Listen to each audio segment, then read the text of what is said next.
I am beating every N64 game, and I mean all of them. The twist is, the next game I play is randomly selected, so I have no clue what's coming next. This is the journey to beating every N64 game. Game number 218, NFL Quarterback Club 99. Released in 1998, this game was developed by Iguana Entertainment and published by Acclaim. If you're wondering why we jumped from game 216 to 218, GQ World Soccer 3 was game 217, and it was included as part of the video with International Superstar Soccer 64. We played NFL Quarterback Club 98 back at game 121, so it's been a while. That one was okay. I mean, it's still a sports sim game, but I liked it better than Madden 64. So I hope this one's even better. I actually really liked football games on the PS2 gen consoles, but man, these N64 ones are super jank. It's certainly no NFL Blitz. Hopefully we have a good time here. Let's get into it. There was something in the main menu called Super Bowl Tribute. It was like giving some history of the Super Bowl's origins. However, there was like 800 pages of text. I ain't reading all that, no way. So the way we handle sports games in this challenge is win the main championship for that sport in the quickest way the game allows. In this one it lets me jump straight to the playoffs. How the heck did the Jaguars get a bye? They suck. I decided to play as the San Francisco 49ers. They were pretty good back then, right? We're going against the Philadelphia Eagles. Man, they really put a lot of effort into this coin toss animation, huh? I won it, and I elected to kick to start. Oh man, Bobby Hoying at quarterback, and a legend Charlie Garner at running back for the Eagles. Dude is just bouncing off all my guys. Do they know who they're supposed to be tackling or not? Now that's more like it. What a big hit. That's what I'm talking about. We held them to 3 and out, and they punted. I've got Garrison Hurst at running back. His stiff arm is something to fear, that's for sure. Passing works kind of like the modern games. You press Z to bring up passing icons, and it brings up a good view to see all the receivers. We've got Steve Young at quarterback. Was he washed up by this point? Refs called pass interference there? Heck yeah. I didn't really understand why my receivers kept diving when I went to catch a pass. That's not exactly a reliable strategy. I got held to a field goal, and this kick meter is awkward. You hold left or right to adjust the direction as he's running up to it. Sounds good, but it moves so fast. That's a little embarrassing. You know, I don't think Bobby Hoying was known for his pocket presence.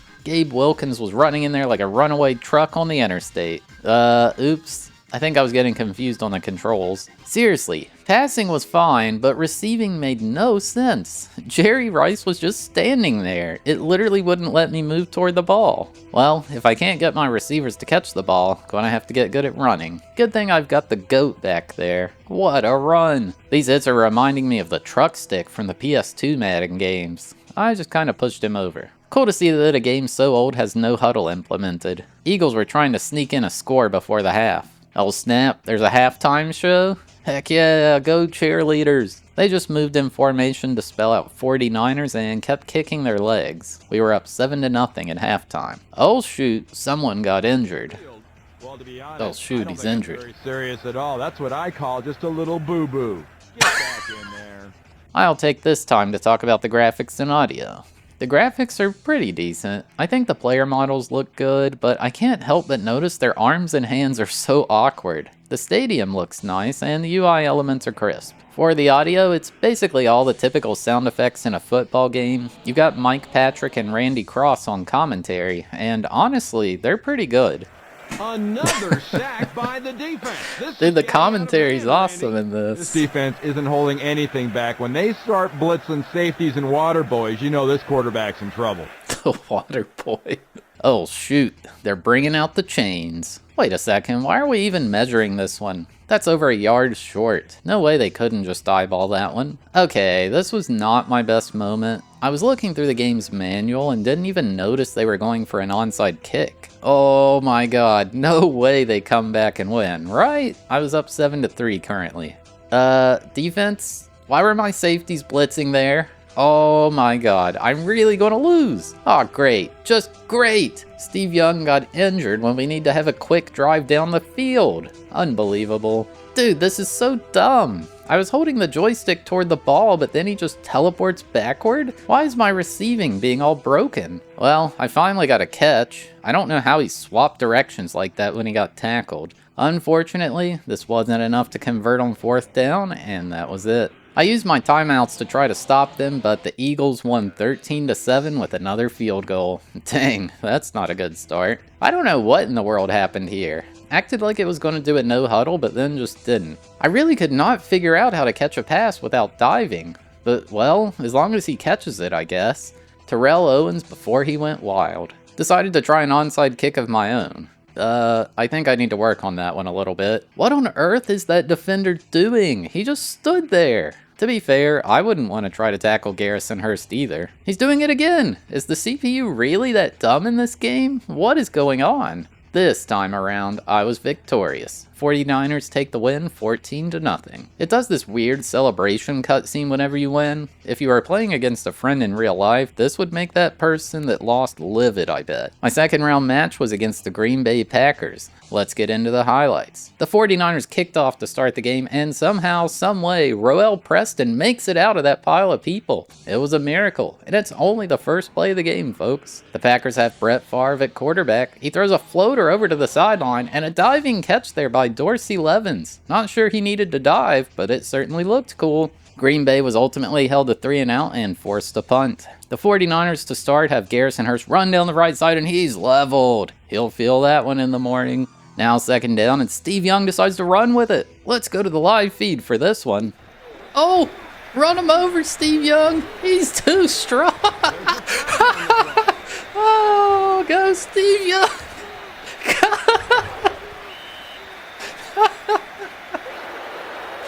Unlucky for him, he was injured on the play. And to add insult to injury, he got called for an offensive face mask. The run doesn't even count. Garrison Hurst with a great run for 1st down, but he's got a bruised arm. It also seems Steve Young was hit with a hip pointer, whatever the heck that is, and he will be out the rest of the game. It's not just Steve Young who can run. The backup Ty Detmer has got some wheels on him. 7-yard scramble there. Did he get hurt too? Now Jay Druckenmiller is in there. And oh boy, he fails the handoff. Unbelievable. Such a lapse in judgment, but that's a turnover. It's 3rd down. Favre tries to set up the screen, but Levens is blasted and drops it. I think that should have been a fumble, but the ref said it's incomplete. The Packers had to punt. Now the Niners. Druckenmiller throws it deep down the sideline to Owens, and he catches it. Oh my goodness, with the dive too. Thinking about it, I don't think I've seen a non-diving catch all game. These guys are showboating out there. 3rd down in the red zone, and Druckenmiller's in trouble. He manages to get it off, but Owens is just standing there. It's like he didn't even want to try. The coach opts to go for the field goal. Probably a good decision. It's good, and that's our first score of the game. That takes us into the half, the 49ers winning 3-0. First drive of the 3rd, Detmer runs it down the sideline. I love the decision to not slide there. Take the hit straight on. The 49ers were held to 3-and-out and forced to punt. Only a couple seconds left in the 3rd quarter now. The handoff to Raymond Harris, but he gets nowhere. The running game just isn't there for Green Bay today. That takes us into the 4th quarter. The Packers need to score now or never. 3rd down, Favre drops back, but his line is nowhere to be seen. He's sacked hard by Winfred Tubbs. Now the Packers face a difficult decision. They opt to go for it, but Favre is sacked again.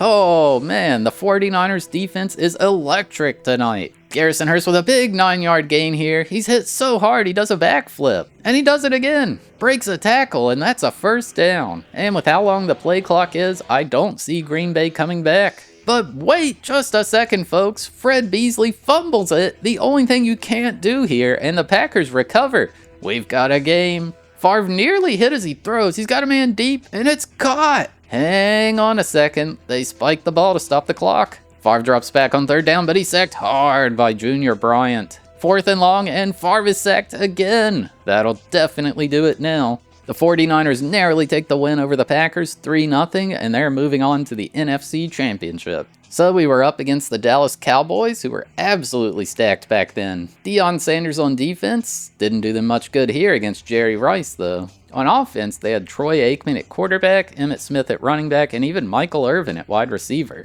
For some reason, Jason Garrett was in at QB this time, though. Maybe Aikman got injured? Dude, why is Steve Young so cracked at running in this game?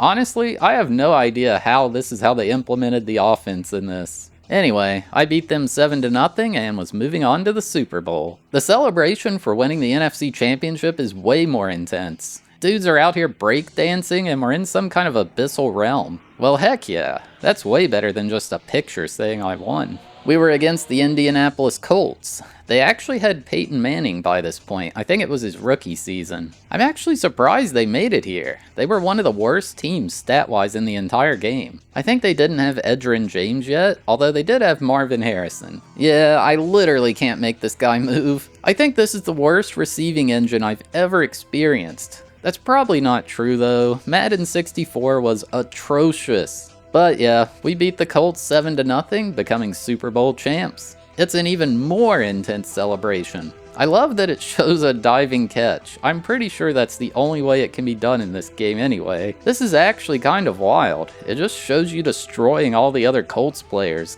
Kind of toxic, but I like it. One thing this game has that I didn't look at in the last one is historic sims. They've created one for each of the Super Bowls that had happened up to that point. It basically puts you in some scenario that occurred in the game and makes you take it to a win. I guess if you wanted to 100% the game, this is where you'd head. I couldn't actually get any of the cheat codes to work. I don't know, this game was being super jank. But yeah, that's about all there is for this one. Game complete. So yeah, there you have it. My journey to beating NFL Quarterback Club 99. I think this game was, not very good. In fact, it was quite bad. Really, the commentary was the only thing that was good for it. Like, the graphics were just kinda decent, nothing special. But man, this game, I don't know how to catch a pass. You would run toward the ball, then the game would just stop accepting input. The only way to get a catch to work was approach it with a specific timing and then dive into it. I never saw a catch happen standing up. Also, plays would just break sometimes. You'd do a handoff that you'd done dozens of times and it would just break and you'd be screwed. It's wild how much worse this game was compared to NFL QB Club 98. They must have completely reworked the engine and, well, it was a flop in my opinion. Thankfully, it wasn't too hard or I would have lost my mind playing this. I don't recommend this one at all. I gave NFL Quarterback Club 99 a 0.5 out of 10 for enjoyability and a 2 out of 10 for difficulty. Alright, thanks for watching. I hope you enjoyed. We had a randomized marble race to determine which game was next, so here's how that played out. Or skip to the timestamp on screen to skip straight to the game selection. Alright, we're gonna do a random track Marble Factory with 173 games on the list. All kinds of games here like Jikyo GI Stable and Mario no Photopy, or even Rampage World Tour. Only one game will be chosen though, so let's see which one it is. 3, 2, 1, go. Alright, they are off slowly. Will anybody fall early? That would be quite embarrassing. It doesn't seem like anybody fell. Good, good. Who will be the first down the pachinko game? It's Top Gear. Might be Top Gear Rally 2? I don't know which one's next. And Top Gear is the first one out, followed by Deadly Arts, Fox Sports College Hoops, NASCAR, 007 The World Is Not Enough as well. Top Gear, though, currently in the lead, coming down the funnel now, and we got split paths here. Fox Sports on the left, Top Gear on the right. NBA in the Zone, NASCAR, Deadly Arts, WCW Namco Museum, and we're coming down to another funnel. We got a comb here. No, it's not a comb, it's the hairbrush. Mario no Photopy currently in the lead. Deadly Arts right behind the Mario no Photopy coming down now. And they're being stopped by the laser. Oh, figures. The laser said stop, but now it's green and says go. And they're going to be coming into whatever this place is. It looks terrifying. And we got A Bug's Life perhaps in the lead. Oh my god, International Track and Field coming, bouncing around. Pilot Wings is the first one out. Pilot Wings in the lead. Next, J-League game, Brunswick Circuit, Pro Bowling Yoshi Story as well. Pilot Wings 64, current leader right now. Coming along, the laser scanning to check for marbles. And it looks like Pilot Wings is going to be able to get through the laser handily. J-League, Brunswick Circuit, Pro Bowling, Yoshi Story, Robot Pong, Cold Stew, Puyo Puyo, and Party right behind. Pilot Wings still in the lead coming down the conveyor, but we're going into the superheating area. Things could shake up here. What will happen in the superheating room? And some of the marbles getting over those hot irons. Pilot Wings, though. Oh, surges through the next section. Pilot Wings, but the next J-League falls off. And we're heading into crash testing with Pilot Wings in the lead. NHL 99 in second. Pilot Wings gets through, but gets stopped by the laser. This gives NHL 99 a chance to make a comeback as Pilot Wings is coming through. NHL 99 with Pilot Wings right behind. Oh, and it's NHL 99. Pilot Wings could not close it out. Oh, no. I thought for sure it was Pilot Wings. Oh, my goodness. What an upset. Pilot Wings had it in the bag, and it wasn't meant to be. 10-minute tracks. I find the racetrack ones aren't very interesting. What is going on? Oh, you died. Buck Bumble is running for its life. There's NFL Quarterback Club. And it will be Top Gear in last place. NHL 99. It has been decided. But yeah, if you're still here watching, you're awesome. Thank you so much. If you had a good time, consider hitting that like button, or maybe even dropping a subscription. Or hey, maybe even watch another one of these videos that's on screen now. And yeah, see you next time.